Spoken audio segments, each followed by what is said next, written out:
Hello बच्चों, आप लोगों ने क्लास 9th वाले बच्चों ने कल ये आई होप कि ये लिख लिया होगा जो मैंने आपको ब्लैक बोर्ड पर नोट्स दिए थे। चलिए आइए इसको आज मैं आपको समझा देती हूँ थोड़ा सा, तो ध्यान दीजिएगा।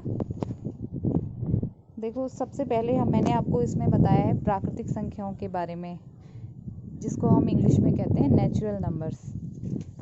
तो ये प्राकृतिक संख्याएं क्या होती हैं ये मैं आपको कई बार क्लास में भी बता चुकी हूँ, छोटी क्लासेस में।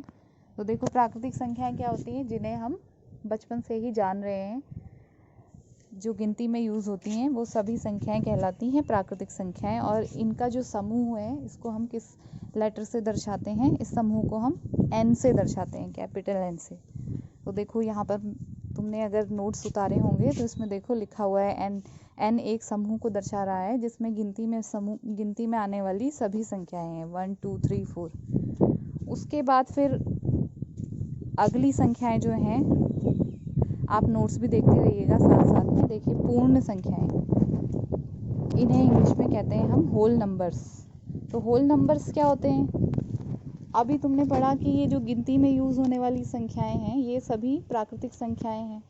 तो प्राकृतिक संख्याएं एक से शुरू हो रही थी। अगर इसी में आप ज़ीरो को भी इस समूह में शामिल कर लो तो ये समूह बन गया 0 1 2 3 4। तो ये जो समूह होता है इसे हम कहते हैं पूर्ण संख्याएं। दोनों में अंतर क्या है? प्राकृतिक संख्याओं और पूर्ण संख्याओं में केवल इतना सा 0 का अंतर है।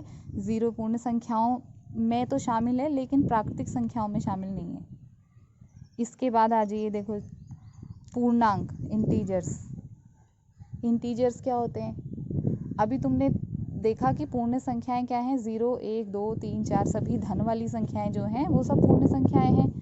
अब अगर इन्हीं पूर्ण संख्याओं के ऋण वाले मानों को भी आप इसमें शामिल कर लो, जैसे -1 -2, तो ये जो अब जो समूह बनेगा इस समूह को हम कहते हैं इंटीजर्स का समूह, यानी कि पूर्णांक।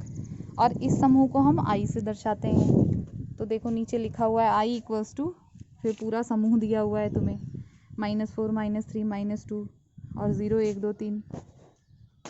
अब एक चीज़ इसमें हमें हमेशा ध्यान रखनी है कि जो 0 हमने शामिल किया है पूर्ण संख्याओं में, ये 0 ना तो इसको हम धन कहते हैं ना ही ये ऋणात्मक माना जाता है। 0 एक न्यूट्रल है।